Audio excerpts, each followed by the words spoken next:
Karena kebanyakan yang skillnya bagus di Lampung ini akhirnya kebanyakan yang cepat tutup usia vendornya. Begitu. Dan itu apa ya, menurut gua miris gitu. Menurut gua sih. Ya itu kembali lagi, pendapatan tidak sesuai dengan pemasukan. Yoi. Pendapatan tidak sesuai dengan yang dikeluarkan. Iya. Iya kan? Jadi kayak kemarin tuh gua kayak vendor-vendor yang bagus ya di Lampung ya, kayak mereka itu mau beli lensa harga 34 juta, 40 juta, fine aja. Iya, begitu. Karena udah dihitung kosnya gitu kan. Makin lama vendor dia makin berkembang. Terus kenapa? Gua nggak bohong, alat juga menentukan loh karya lo. Mungkin jualannya dirubah kali ya. Maksudnya diedukasi si pengantinnya ini. Kita itu pakai, kenapa harganya segini ini, karena alat yang kita pakai tuh ini loh, hasil fotonya akan menjadi seperti ini gitu. Tele yang kita pakai itu sebenarnya tipenya yang ini. Kalau di Jakarta udah Pak. Ya kalau di Jakarta pasti kayak gitu, makanya dia bisa jualan bisa 30 juta foto doang hari H gitu, nggak pakai prewed gitu kan, ratusan juta malahan. Kalau Jakarta itu kayak konsumennya itu udah pinter lah. Dia nanya lo alatnya apa. Karena di Jakarta ya banyak yang menggunakan hal seperti itu. Kan gini, di Lampung pun kita jualan WO juga kayak gitu. Maksudnya dijelasin spesifikasinya timnya seperti apa, ininya gimana. Tapi gue selama ini belum pernah ada yang nanya alat. Pakai alat apa mungkin. Mas? Belum ketemu mungkin. Karena jujur gue pernah ada pengantin yang nanya, fotografer yang biasa sama Mulimah Hanai siapa?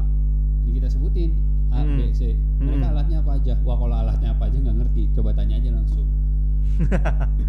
Iya sih. Karena fotonya, kameranya pakainya apa, terus kemudian lensanya pakainya apa, yang tipe apa, terus segala macamnya, spesifikasinya gue nggak ngerti, gue bilang gitu kan. Dan kalau mau tanya, coba langsung aja. Dan bahkan baru tadi pagi pun selama 2 tahun gue ikut di salah satu himpunan dari perkumpulan WO nasional. Baru tadi itu ada klien yang dia dari Surabaya, harusnya nikah di Surabaya, akhirnya pindah ke Lampung karena mutasi orang tuanya ke Lampung, terus nggak bisa ngadain acara di sana. Si yang cowoknya kan di sini, ceweknya yang di Surabaya, akhirnya ditarik ke sini akad nikahnya. Dan si yang ceweknya itu yang dia tinggal di Surabaya, dia bilang pakainya WO ini aja. Kenapa, kata yang cowoknya? Karena dia tergabung di Hastana. Kaget dong gua.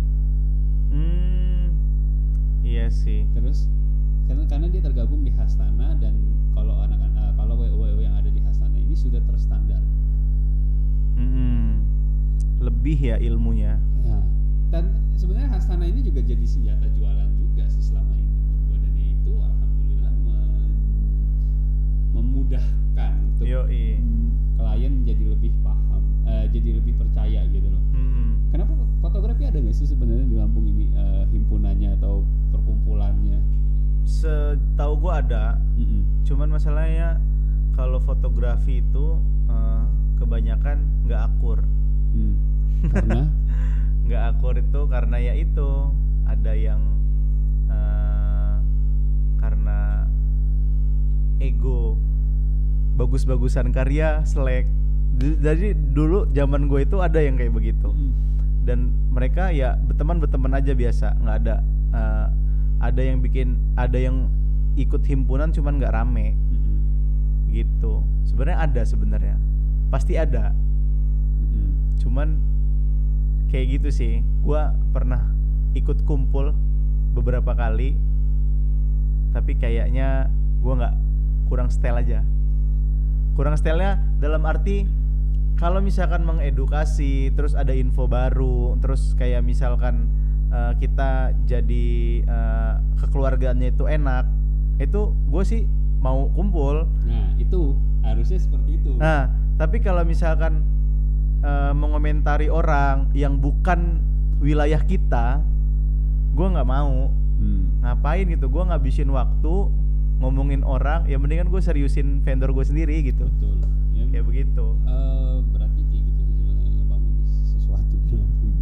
Iya. Makanya alhamdulillahnya gue dari pertama kali bentuk WO sampai dengan hari ini tuh nggak terlalu yang mendekatkan diri ke siapa sih. Iya. Sehingganya ya udah gue fokus aja ngebesarin nama WO gue sendiri, jadi ya aman hidupnya sih sebenarnya aman. Iya.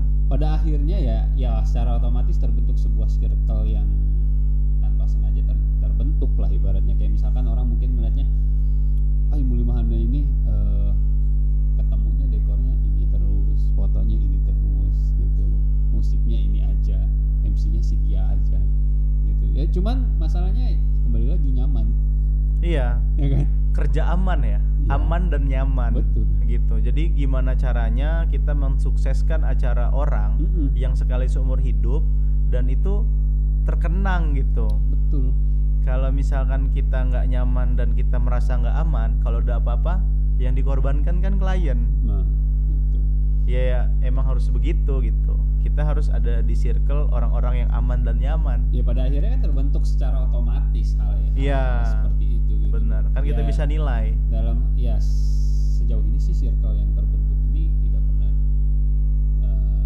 dapat komplain dari pengantin. Alhamdulillah berarti. Gitu kan, fotonya aman pakai Arcus, musiknya aman. Alhamdulillah. MC-nya aman gitu. Nah, itu sih yang penting.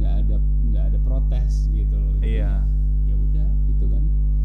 Mau dibilang dekornya itu terus, musik itu terus ya terserah sih. Memang ketemunya lagi itu aja. Walaupun gua nggak ngejual lu, walaupun gua nggak jual si musik, walaupun gua nggak jual si MC itu, tiba-tiba dapat dari satu vendor, tahu-tahu udah terbentuk seperti itu juga gitu loh. Ya udah gitu kan, mau gimana lagi? Atau enggak kliennya datang gua tanya musiknya siapa? Si A. Fotonya siapa? Arcus. MC-nya si A. Ya udah gitu kan. Mau gimana lagi? Tapi zaman gua dulu ya, waktu 2012 itu WO itu baru di Chinese loh. Ya, dan itu harganya gila-gilaan sih. Iya, dan pribumi itu nggak ada. Jadi benar-benar kalau yang fotografi itu zaman dulu itu capek banget kerjanya. Karena kita yang ngatur, kita yang moto, nyetopin orang itu capek banget. Dan gua kan sebenarnya kerja kayak begitu dulu biasa ya. Nah terus muncul WO 3 atau 2 tahun belakangan inilah ya, muncul WO, tiba-tiba dapet job nggak ada WO, itu kerasa sekarang. Kayaknya dulu gua nggak ngeluh nggak ada WO, biasa aja gitu ya, foto-foto aja. Sekarang gua ngeluh. Sekarang kayaknya waduh mampus bener ya ini. Iya, waduh nggak ada WO, ini siapa nih ngatur, yang nyetop siapa nih? Ya soalnya kebantu banget kan, karena acara itu sudah di konsep dari awal. Kalau enggak, gue pernah juga tuh di daerah sampai yang doa itu tunjuk-tunjukkan di hari H. Pak, bapak aja yang berdoa, coba ge, sip kan? Tapi pakai WO gue pernah kayak gitu. Hah? Udah ini pengantin laki yang ditunjuk untuk serah terima pengantin. Nggak datang? Bukannya nggak datang. Jadi pada saat dikonfirmasi sama kru gue yang jemput si yang laki ini ke tempat dia stay, ditanya, bang, abang atas nama ini yang mana ya? Iya saya, kata dia. Terus abang nanti yang sambutan ya bang untuk serah terima adiknya, gitu. Oh iya, udah pakai beskap rapi. Pas udah MC buka acara dan mempersilahkan orang itu, disebutin namanya 3 kali, dia kagak bangun. Disamperin, oh saya ya, kata dia. Ngelamun kali. Nama di 3 kali loh pak. Oh iya juga ya. Aduh mas, saya nggak bisa loh, kata dia. Hah? Bang kan tadi udah dibilangin bang, abang gitu loh. Maksudnya udah dikonfirmasi sebelum berangkat, kalau lu memang nggak bisa itu ngomong dari awal, maksudnya jadi gitu bisa loh. Cari gantinya. Akhirnya ya dia tetap maju sih. Cuma kan kita kan kesel juga. Lancar nggak? Lancar. Oh. Ya alhamdulillah sih, nggak pernah nggak lancar. Iya sih. Sampai gue ada pengalaman menarik. Udah pakai WO, mas kawin bisa ketinggalan. Kok bisa? Udah ditanya pengantin laki. Mas kawinnya mana bang? Ada di mama. Tante mas kawinnya jangan lupa ya dibawa. Iya kata dia. Nah si kotak mas kawin ini nih dibawa adeknya, yang kosongnya yang biasa dibuat nyusun mas kawinnya itu kan. Adeknya udah masuk mobil, terus diingetin lagi, tante mas kawinnya jangan lupa ya, nanti kita mau pasangin di ini. Oh iya sudah di tas tante kata dia. Kan di dalam tas ini nggak mungkin gue bongkar. Iya benar. Nyampe di gedung, udah gue barisin, kok kotaknya kosong. Dia bawa kotaknya aja? Kotak yang dari hias hantaran itu kosong, belum diiniin. Gue samperin lagi, tante, mas kawinnya mana ya? Kita pasang dulu di sini biar bagus. Buka tas, gak ketemu. Marah nggak bapaknya? Bapaknya nggak tahu. Waduh. Nggak ada yang tahu, cuma gue, emaknya, sama adeknya sepengantin. Mas gimana mas kata tante, tenang, di mana? Di lemari kata dia. Siapa yang bisa ke rumah tante? Adik saya aja. Kuncinya mana tante? Kasih kuncinya sama dia. Kunci yang gue kasih itu, tante ambilin mas kawin di dalam lemari kata gue. Di sini tempatnya. Berangkat. Acara jalan. Serah terima pengantin, sambutan, serah terima hantaran. Itu pas datang ya? Pas baru baris palan, baru baris mau pengalungan bunga mati. Datang masuk, udah masuk, udah pengalungan duduk, sambutan. Masih belum ada yang tahu itu mas kawin, nggak ada. Sampai sampai terakhir serah terima hantaran, udah simbolis.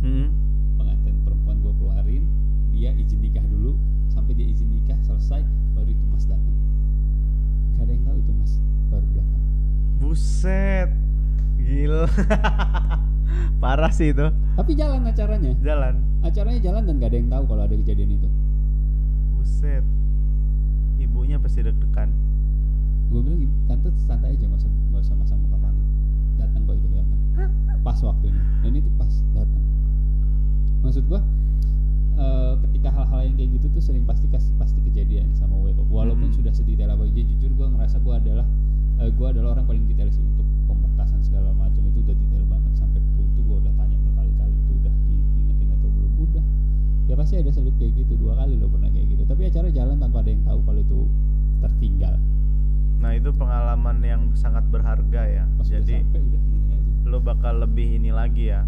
Ya mulai aja. Telat aja acara gue masih on time.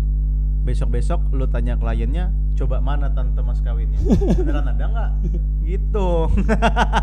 Itu kan dia udah still yakin ada dalam tas kata dia kan. Ya udah lah ya kan. Dan selama moto ada yang aneh-aneh nggak? Mau itu private, mau itu wedding? Pernah dulu itu prewed, jadi ceritanya di pantai. Jadi kan kalau misalkan di pantai itu kan makin sore makin pasang ya. Makin pasang. Gue taruh lah satu tas itu di Batu. Sama vendor foto juga masih temen, Metamorphosis. Si Danar itu. Jadi moto asik-asik prewed, pas mau masukin kamera ke tasnya nggak ada. Bawa air. Panik. Mana ini kan tasnya? Kirain dimaling. Taunya beneran kanyut ke bawah air. Pas ditarik dari lensa itu keluar air. Kayak gelas. Mau nangis tapi malu kan. Mau nangis itu sebenarnya. Harga itu mahal dan itu baru-barunya buka vendor. Tenggelam. Pinjem.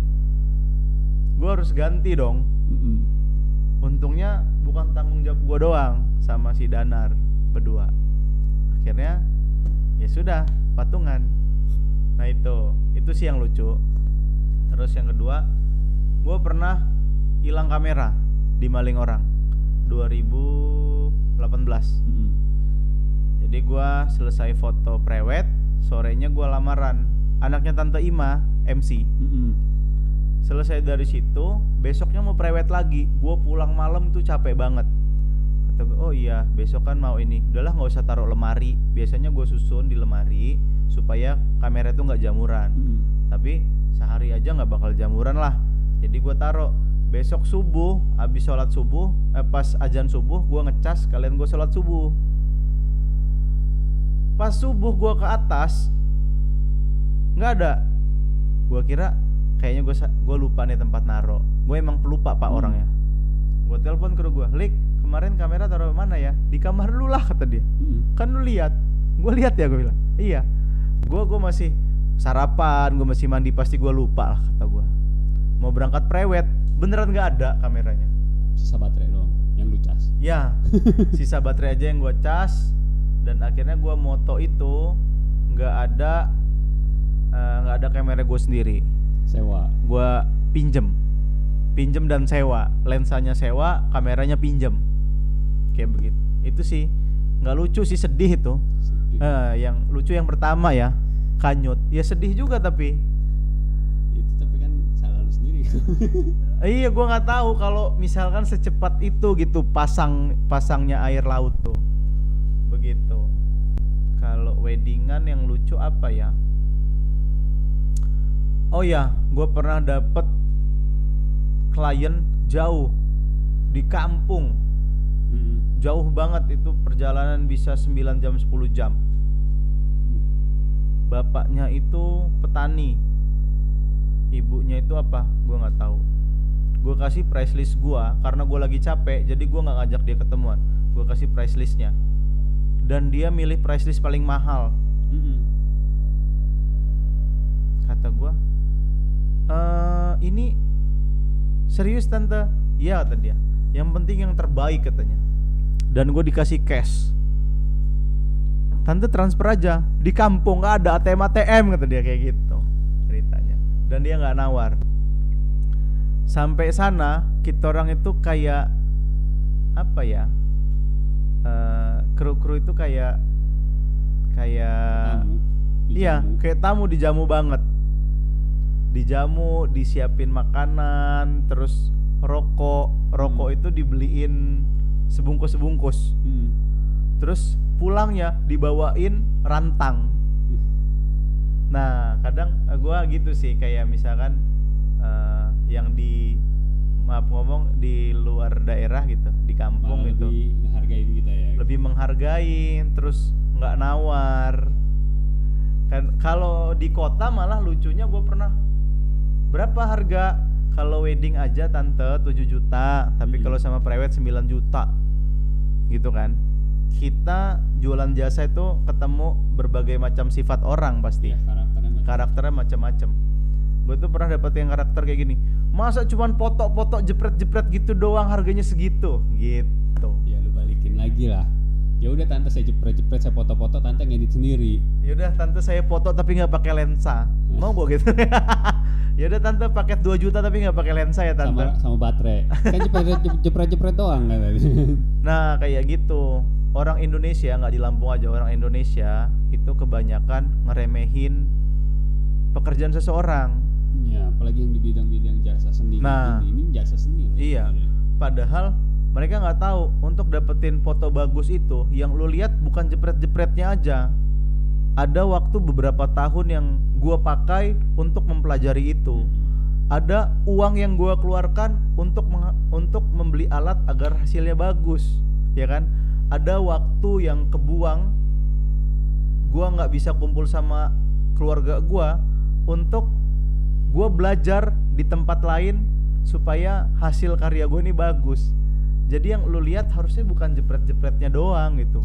Tapi proses gua ngedapetin karya bagus itu panjang loh. Pengalaman yang gua dapet dari itu, gua butuh bertahun-tahun. Gua bisa jepret momen itu, gua kerja di Triuno, gua butuh berapa tahun untuk kerja di situ untuk gua bisa kayak begitu gitu. Dan kayaknya pemahaman ini apa ya? Orang Indonesia sih, bukan di Lampung aja, orang Indonesia kurang. Dan pasti pernah lah dapet klien yang kayak gitu. Masa cuma jepret-jepret? Ya kata gua, pakai HP juga jepret-jepret doang tante, pengen gua gituin. Cuman kan jualan jasa nggak bisa begitu, ya kan? Ya kalau kita mah paling bisa nggak sih mas 3 orang doang? Ya Allah 3 orang doang, gua 8 orang aja kadang-kadang udah keteter. Betul. 3 orang mau ngurusin apaan? Nanti catering dia habis gua dimarahin. Tamu dia berantakan gua dimarahin. Kadang lucunya juga kayak gini dalam hal fotografi. Klien datang, ini gue sebut merek nggak apa-apa ya, vendor ternama di Jakarta. Dia datang ke Lampung dengan konsep ingin seperti foto tersebut. Axio, yang di screenshot itu Axio semua. Mas saya mau fotonya begini. Ya mbak, yang penting kostumnya sama, nanti kita cari pantai yang mirip-mirip, gue bilang kan. Slide kedua itu dia ngasih view kota Las Vegas. Ya nggak ada dong di Lampung, Jakarta aja kebanting, ya kan. Jadi gini mbak, kayaknya saya bisa bikin agak mirip, tapi kalau sama persis sih nggak bisa. Lagian coba mbak cek aja dulu ke Axio, gue bilang. Harganya berapa? Terus fotonya di mana? Bener nggak? Bener dong. Nanti istilahnya kayak gini. Dia tuh berharap lebih sama gua supaya menghasilkan foto kayak begitu. Sedangkan lokasi dan paket beda jauh, men. Iyalah. Dia foto di Jepang, ya kita di Lampung ya. Ya ada itu, sakura ada kok di sini. Iya, Bukit Sakura. Iya. Bunganya sakura, batangnya pohon jambu. Iya kan? Nah kayak gitu maksud gua, lu harus realistis gitu, realistis sama yang udah ada. Begitu. Akhirnya dia tanya, mas mahal banget ya foto di situ, kata gua. Iya mbak, kata gua, prewednya aja minta 70 juta mas, ya kan? Saya kan cuma 4 juta, gua bilang. Jauh sekali mbak, kata gua. Jadi gini mas, daripada nanti masnya kecewa, bukannya saya nolak ke vendor lain, gue bilang gitu. Jadi rezeki itu bukan cuman uang, bukan cuman itu gitu. Daripada nanti ada klien yang mau sama gua akhirnya nggak jadi gara-gara dia komplain, mendingan gua tolak. Gitu. Dan ada juga orang yang datang ke gua, screenshotnya itu vendor, sama-sama vendor Lampung. Gue bilang kayak gini, mbak saya nggak bisa bikin yang kayak gitu, cuman kalau mirip-mirip bisa, cuman plek-plek nggak bisa, gue bilang. Ya mas tapi begini. Dia cerita, dia menjelaskan, terus gue bilang, mbak coba mbak ke vendor itu aja, gue bilang. Daripada nanti dari prewed sampai weddingnya mbak komplain, ya kan, kita jadi nggak seenakan. Loh nggak bisa gitu mas, saya udah share, cuman screenshotnya ini foto vendor sebelah terus, gue bilang. Nggak ada satupun vendor lain, vendor Jakarta pun nggak ada, itu bener-bener vendor sebelah. Ya gue arahin ke sana aja dong. Iyalah. Daripada komplain, bener nggak? Daripada nggak sesuai yang diharapkan. Ya jadi menurut gue rezeki itu bukan cuman job itu doang gitu. Nanti misalnya dia komplain terus dia ngomong ke temennya yang tadinya temennya mau pakai gua, jadi nggak jadi. Gitu sih. Ya itu sih, gua sekarang sih gua terapin kayak gitu, udah kerja bener aja, terus kasih yang terbaik. Soal harga ya mahal dan murah itu relatif, tergantung. Ya kalau misalkan lu ada duitnya, lu nggak mungkin nawar, atau lu nggak mungkin ke gua misalkan lu merasa gua kemahalan. Tapi kalau misalkan ada juga yang ngerasa gua kemurahan malah. Begitu. Kalau lagi ketemunya yang bagus ya bagus. Jadi kemarin dapat klien dari Jakarta, dia minta paket yang bagus. Gue bilang yang tengah-tengah aja. Yang tengah-tengah berapa mas? 15 juta. Itu dari prewed sama wedding. Gue bilang murah banget mas. Dia bilang murah banget. Saya 25 juta foto doang di Jakarta, pakai vendor sana. Ya iyalah, gue bilang. 15 aja kita dapatnya banyak sih. Iya, gua 15 aja gua ngerasa ya itu sudah ya, alhamdulillah cukup, gitu. Lumayan. Gitu sih. Ya, dilemanya memang banyak lah. Kita kalau punya vendor gitu kan. Iya, apa ya? Masalahnya itu enggak satu. Banyak faktor. Bersinggungan dengan yang lain. Ya. Masalah harga lah, masalah apa ada aja lah yang enggak suka, pasti enggak mungkin enggak. Si Alan itu jualannya murah banget, si Alan itu kok gitu doang aja sih kayak gitu kan. Bener. Banyak yang ya gue sih berpikirnya begini, lo mau usaha apapun pasti ada persaingan. Lo mau bisnis apapun, mau jasa, mau barang, mau retail, pasti ada. Ya ada lah pasti. Jadi ya nggak gue pusingin. Yang penting mental gue nggak down dan gue nggak harus ganti pekerjaan lain dong. Ya iya. Kayak ya gitu. Sekarang gini aja, Apple sama Samsung KW-nya banyak. Yoi. Sampai sekarang masih ada. Yoi. Iya kan? Harganya juga makin naik. Jadi gue kadang ya gue terima masukan, kritik, Tapi kalau misalkan gibah gue ya bodo amat lah, gue nggak mau peduli. Yalah, gitu. Gak usah ngomongin orang kalau nggak mau diomongin. Yo, iya kan. Kayak gitu. Ini kalau ada yang ngomongin orang di depan kita, ya udah kita tutup telinga atau kita cukup dengerin aja. Betul. Gak usah ikut-ikutan, gak usah sok tahu lah ya. Benar. Ya kan. Ya udahlah kalau gitu. Thank you udah main-main kesini. Oke, sama-sama. Sharingnya juga thank you buat kalian. Jangan lupa kalau mau foto pakai Arcus. Jangan lupa kalau mau pakai WO, pakai Muli Makanai. Karena kami sering bersama sih sebenarnya. Iya. Kalau kita nggak ngejob, Arcus nggak ngejob. Kalau Arcus nggak ngejob, kita tetap ngejob. Oke, thank you. Oke, thank you.